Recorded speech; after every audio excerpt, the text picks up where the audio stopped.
99% लोग hair transplant की ये 5 हिडन कॉस्ट के बारे में नहीं जानते और शुरुआत के लो प्राइस और लो ऑफर को देख के गलती कर बैठते हैं। मैं आपको वो 5 हेयर ट्रांसप्लांट के हिडन कॉस्ट बताऊंगा जो अगर आपको पहले से पता होगा तो आप बेस्ट इन्फॉर्म फाइनेंशियल डिसीजन ले पाओगे। और 5th हिडन कॉस्ट ऐसी है जो आपको कभी कोई कहीं पे भी नहीं बताएगा और मैं आपको वो प्रॉब्लम भी बताऊंगा और उसका सॉल्यूशन भी बताऊंगा। अब देखिए, खर्चा फाइनेंशियल इतना सेंसिटिव मैटर होता है और यहाँ पर ये 2 चीज़ें बड़ी कॉमन होती हैं। या तो आपको पता नहीं है और अचानक से आपके सामने वो चीज़ आके खड़ी हो गई और आपको खर्चा करना पड़ रहा है, या फिर ऐसा हो सकता है कि आपको पता तो था कि इसका खर्चा इतना होगा लेकिन आपने जो एक्सपेक्ट की थी वो चीज़ आपको नहीं मिली। अब मान लो कि पहली जो सिचुएशन है जहाँ पर हमने सोचा नहीं था और चीज़ हमारे सामने आके खड़ी हो गई कि भाई आपको ये चीज़ करनी पड़ेगी, तो हम सरप्राइज हो जाएंगे कि भाई ये तो बात नहीं हुई थी पहले, है ना। तो यहाँ पर 2 सिचुएशन होती है। अगर ऐसी सिचुएशन आपके सामने आके हो जाती है और आपके पास पैसे है तो आप वो सिचुएशन को मैनेज करोगे। हाँ, आपको बुरा तो लगेगा बट आप मैनेज कर लोगे। लेकिन अगर आपके पास पैसे बिल्कुल नहीं है, मतलब अभी आपका अच्छा टाइम नहीं चल रहा है, तो उस सिचुएशन में तो फिर आप फंस जाओगे कि अब मैं क्या करूँ, राइट। तो आज का हमारा पर्पज़ यही है कि ऐसा आपके साथ ना हो। कहीं एक बार गाड़ी आगे बढ़ेगी फिर कहीं रुकनी नहीं चाहिए फाइनेंशियल चीज़ की वजह से। सेकंड ये होता है कि भाई आपको पता है कि खर्चा होने वाला था, इतना खर्चा होने वाला था, बट वो चीज़ नहीं मिली आपको। अब मैं आपको एक बात बता। एक दिन क्या हुआ कि मैं ऐसे ही इंस्टाग्राम में आपकी तरह भी मैं भी रील स्क्रॉल करता हूँ, तो मैंने भी वो एक दिन वो रील देख रहा था, तो उसमें ना एक अचानक से ऐसे मस्त एडवर्टाइजमेंट आ गई। एडवर्टाइजमेंट में क्या दिख रहा था कि एक एलिफेंट था, बड़ा क्यूट सा एलिफेंट था और कलर भी अच्छा था और ऐसे ऐसे वो हिला रहा था, सूंड अपनी हिला रहा था। तो मेरे को बड़ा उसके साथ अटेंशन हो गया, क्योंकि मेरी एक छोटी सी डॉटर है जो सिर्फ 4 महीने की हुई होगी, उस टाइम की बात है। तो मेरे को बड़ी खुशी होगी कि अरे यार, ये खिलौना ला के अगर उसको देता हूँ तो कितना मज़ा आएगा, कितना मतलब वो खेलेगी, कितना वो खुश हो जाएगी। तो मैंने तो क्या फटाफट वो कुछ 1000 रुपये का कुछ तो था, पैसे भर दिए और ऑर्डर डाल दिया। और फिर एवरीडे मैं इंतज़ार करने बैठ गया कि भाई कल आएगा। मतलब उसमें डेट लिखी थी तो मैं उस डेट का इंतज़ार, अभी 3 दिन बाकी है, 2 दिन बाकी है, 1 दिन बाकी है, तो मैं ऐसे इंतज़ार कर रहा था। उस दिन आया, वो कुरियर आया नहीं। फिर 1-2 दिन और थोड़ा सा लेट हुआ बट वो कुरियर आ गया। अब जैसे ही वो कुरियर खोला तो बड़े सब मतलब खुश हो रहे थे, सब पूरा फैमिली वेट कर रहा था कि भाई ये घर आएंगे फिर हम खोलेंगे टॉयज़ को, फिर खेलेंगे। और जैसे ही मैंने वो टॉयज़ खोला तो अंदर से तो वो कपड़े निकले। वो मतलब कि स्कैम हो गया मेरे साथ।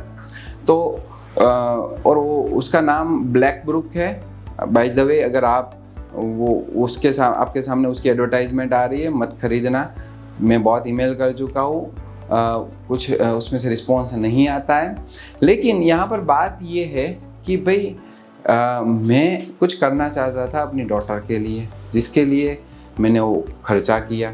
और फिर जब खोला तो अंदर से कपड़े निकल गए। मतलब दुनिया में देखो आप कैसे कैसे लोग हैं, बच्चे, छोटी बच्ची को भी नहीं छोड़ते हैं।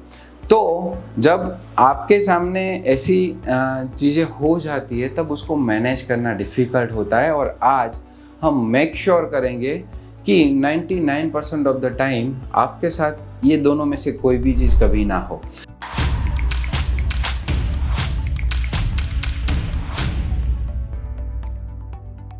Hi, myself Dr. Vivek Galani, Chief Hair Transplant Surgeon at RQC Hair Transplant Clinic, Surat, India. After doing thousands of treating, implanting millions of hair follicle, आज मैं एक ऐसा ज़बरदस्त टॉपिक लेके आया हूँ कॉस्ट के बारे में, हेयर ट्रांसप्लांट के कॉस्ट के बारे में, जिसके बारे में आपको इतनी सारी ट्रांसपेरेंसी, इतना इन डिटेल डीप चीज़ें कभी कोई नहीं बताएगा। सबसे पहली कॉस्ट जो आपको लगती है, सर्जरी के पहले डॉक्टर का कंसल्टेशन हो गया, उसकी फ़ीस आपने पे कर दी है, बट सर्जरी से पहले जो आपको लग सकती है वो है ब्लड रिपोर्ट्स।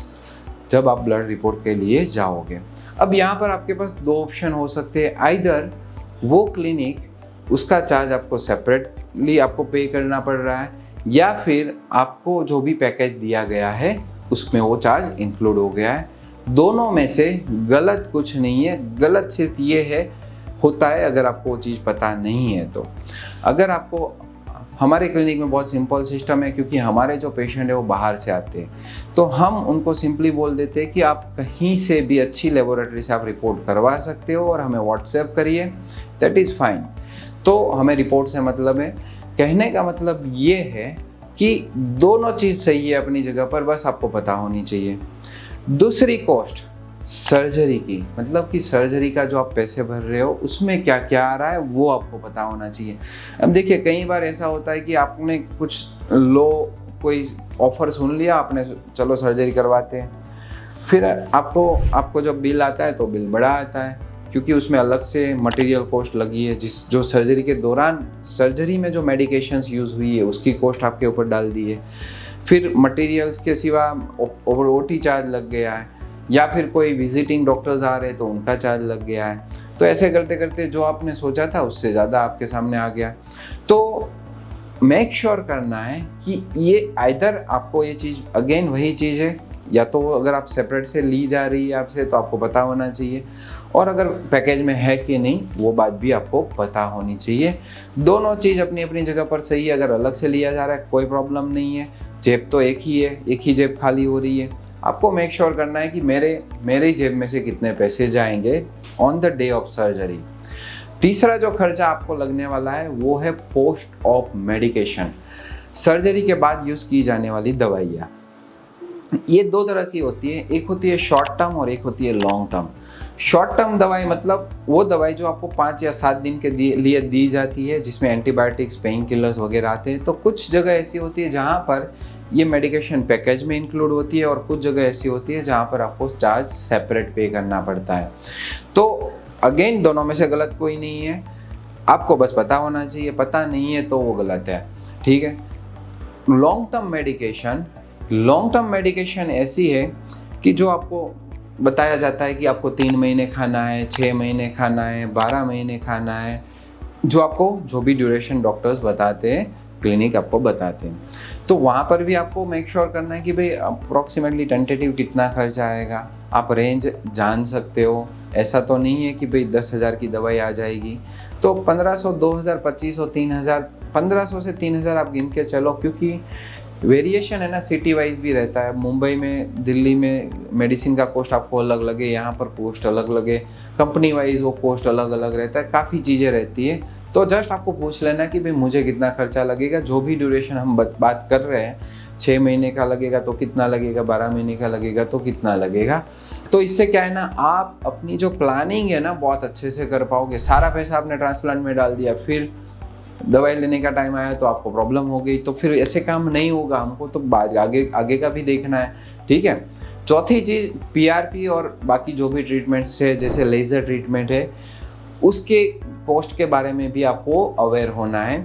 कभी कोई बोलता है कि हम फ्री पीआरपी करके देंगे, कभी कोई बोलता है 3 पीआरपी करने हैं फ्री में, 6 मिलने करने हैं, कोई फ्री में करके देता है, कोई आपको उसका अलग से चार्ज लेता है।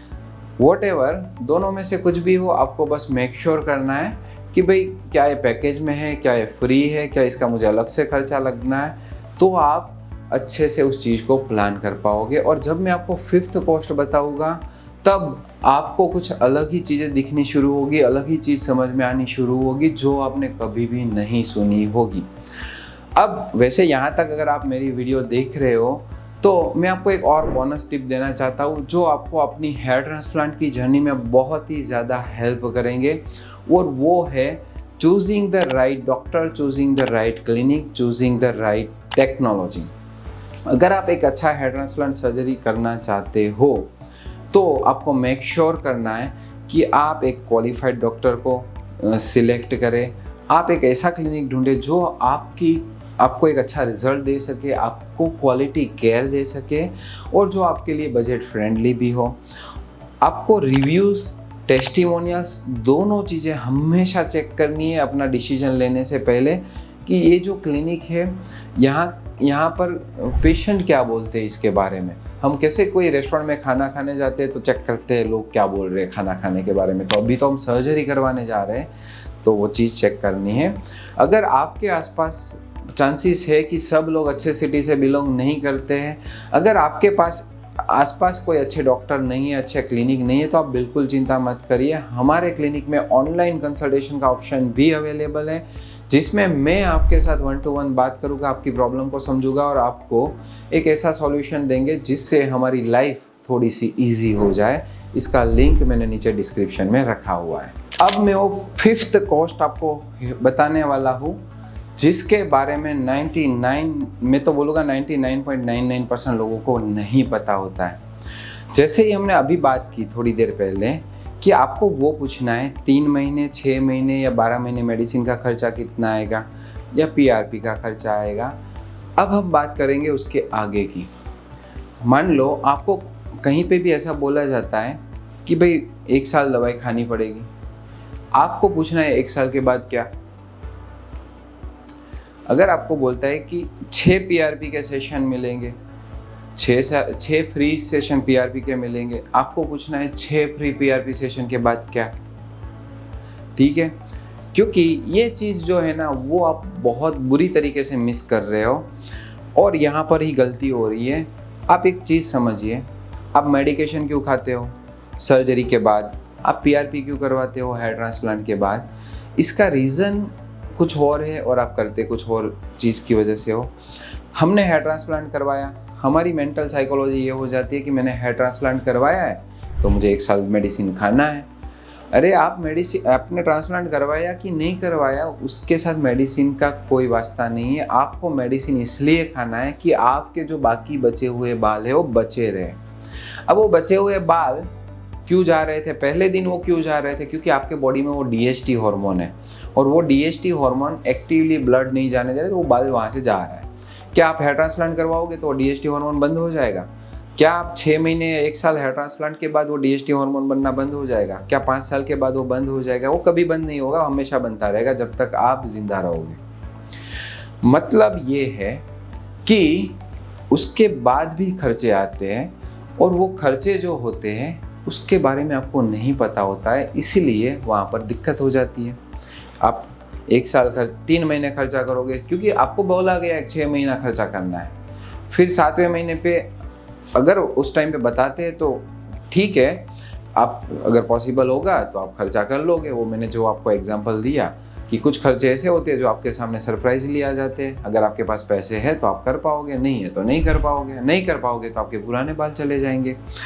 अब प्रॉब्लम ये है कि क्या मुझे लाइफ टाइम दवाई खानी पड़ेगी, क्या मुझे खर्चा लाइफ टाइम लगेगा, क्या मुझे पीआरपी लाइफ टाइम करवाना पड़ेगा, क्या मुझे लेज़र ट्रीटमेंट लाइफ टाइम करवानी पड़ेगी, क्या इस सब चीज़ों का खर्चा मुझे लाइफ टाइम लगेगा? तो इसका एक सॉल्यूशन है और ये सॉल्यूशन है हार्ड वर्क।